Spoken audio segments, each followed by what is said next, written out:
Hi, this is Jennie Walker, and welcome to Closet Conversations. I am just back from Poshfest2019, which was held in Phoenix, Arizona, at the Convention Center downtown. The hotel across the street, the Hyatt Regency Phoenix, was the official hotel for the event. I'm exhausted. I'm jet-lagged. Because not only did I land on the plane, I literally got off a plane and took an Uber and went to see an estate that is being presented for us to review for my consignment shop, Viden Luxury Consignment. I can hardly talk, as you can see. So I'm super tired, but super energized from a wonderful, wonderful 2-day event. I was in Phoenix longer than that. I went the day before and I stayed one day after. So I've been gone basically 4 to 5 days, which is a nice break for me. It was just a wonderful event. The people are the best.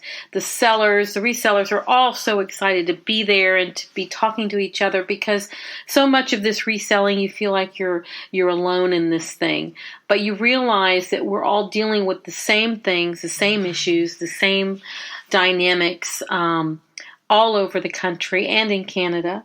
And absolutely every state was represented, and Canada, so they said. So 1,600 people, which is double the previous year at 800, was quite a turnout. It was so professionally run. It was amazing.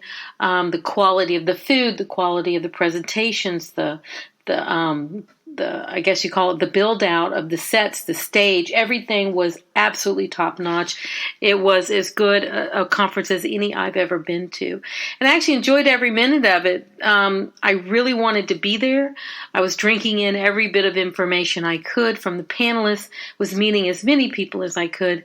And of course I did 3 live interviews while I was at Poshfest, and almost had more, but the Arizona weather does not work well for me. I literally lost my voice in the middle of interviewing someone, and we had to just stop it. I had a complete breakdown. I couldn't breathe. I was crying. I was just, it was a mess. So we had to reschedule that one. But the 3 interviews I did get out live of the resellers, they were just adorable, lovely to talk to, and every one of them seemed to be really excited to be interviewed, and I hope I can talk to them again and follow up with those. But while I was there, I did want to bring some of the realness. I mean, to hear from these real people, these real resellers that are so varied in age, so varied in what they sell, and every single one of them had a very unique closet and a different way of thinking about things and doing things. And that's the beauty of Poshmark, is everyone's flying their own flag, and you could feel the culture, the love. I mean, the CEO said, "Embrace your weirdness," and and talking about the love of inside Poshmark, and it was palpable, and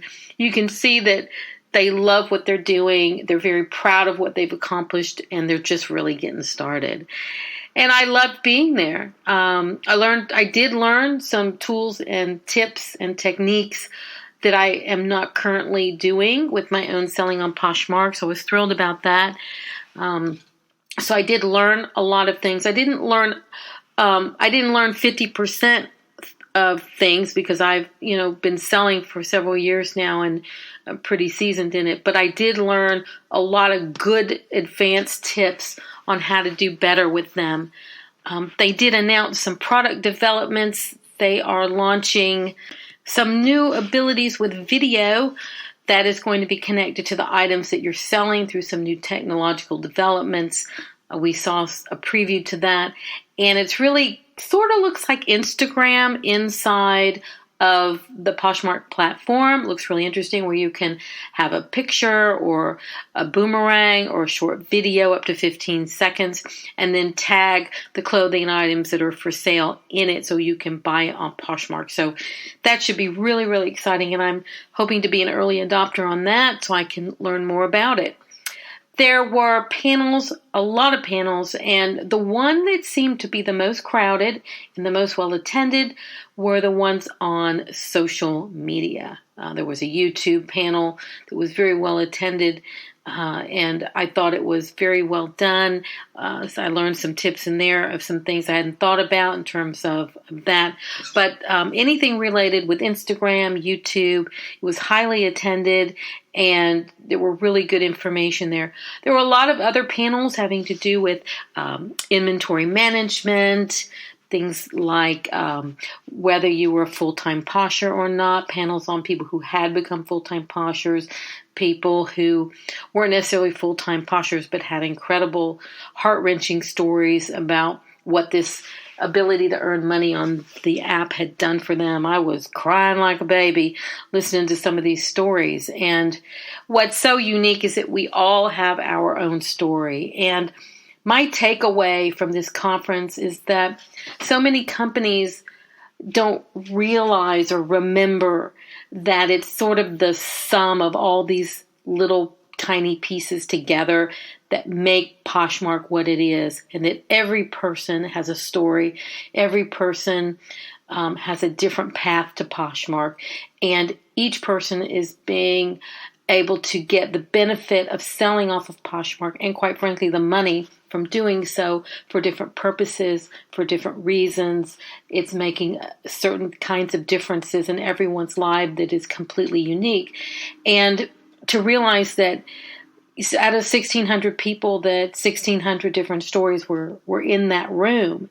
Some heart-wrenching that we knew about, others maybe less heart-wrenching but more poignant, or some that were just very tactical. And I think that's an important thing to remember, and Poshmark seems to embrace their community. They seem to really appreciate the feedback and being able to deliver to these people, because every person is really a representative of the whole. We're like all the stars in the galaxy, and Poshmark is our universe. And that's what it feels like. And I couldn't be more proud of this company and what they're doing and where they're headed. One of the things that they talked about was the new they have this thing called Posh and Sip, where people have been generally meeting in the evening after work and getting together over drinks, maybe dinner, and socializing that way. But they are introducing a Posh and Sip that is for breakfast at Starbucks. The CEO did announce that their goal was to have the 13,000 Starbucks around the country filled in the mornings during this 1 month trial. I think it's 4 or 5 weeks you have to commit to host one of these Posh and Sips in the morning. I have signed up to do that, so I'll be able to report on that later. And I just love this concept, because I was always conflicted on being able to attend one of these events in LA when I'm in Pasadena, and I'm like, I'm not going to drive through the traffic to do it. And then I thought about hosting one in Pasadena, and then got tripped up on what event and, how expensive were the drinks. But in something like a Starbucks, we can all basically afford a cup of coffee or a cup of tea. And I just love this concept of meeting in a nice, safe place. It's a place everyone is, knows about. It's, you don't have to worry about, what location is it in? Is there any place to park? I mean, if you're in urban cities, you can just probably walk to the Starbucks. Certainly the ones here in Pasadena are easy to get to. I just love it. And I think that this is a great thing to build, and I'm really looking forward to this. I think it's genius. There were many other things that were talked about that I will get into in future podcasts. But I did just want to say that I enjoyed going. If you are reselling and you've not tried Poshmark, you absolutely should. If you're already reselling on Poshmark and have not attended one of these Poshfests, I highly recommend you do so. It was very much worth it to me. And the closing event, which was a big party at this place called The Deuce, was fantastic. It was so much fun. It was almost like a circus theme. They had these wonderful, I guess Cirque du Soleil is the closest I can think about describing it. Cirque du Soleil people just doing all sorts of acrobats. They had a live band. They had all kinds of great food and drink. It was a very exciting atmosphere at this venue. It was just terrific. So networking was really great. Everyone seemed so excited to meet each other, and everyone was eager to give them your business card and eager for you to see their closet, and I just loved that. My recommendation is you go to the Poshmark YouTube channel, subscribe. They have a handful of live videos from the event to give you a sense of what it is. Definitely give it 5 stars, a thumbs up. I highly recommend you attend a Poshfest if you can in the future, because what I saw and what I paid for, it was worth every single dime to go. And that's it. This is Jennie Walker with Closet Conversations, and I look forward to having you with me on a future episode. And that's it. This is Jennie Walker with Closet Conversations, and I look forward to having you with me on a future episode. And that's it. This is Jennie Walker with Closet Conversations, and I look forward to having you with me on a future episode. And that's it. This is Jennie Walker with Closet Conversations, and I look forward to having you with me on a future episode. And that's it. This is Jennie Walker with Closet Conversations.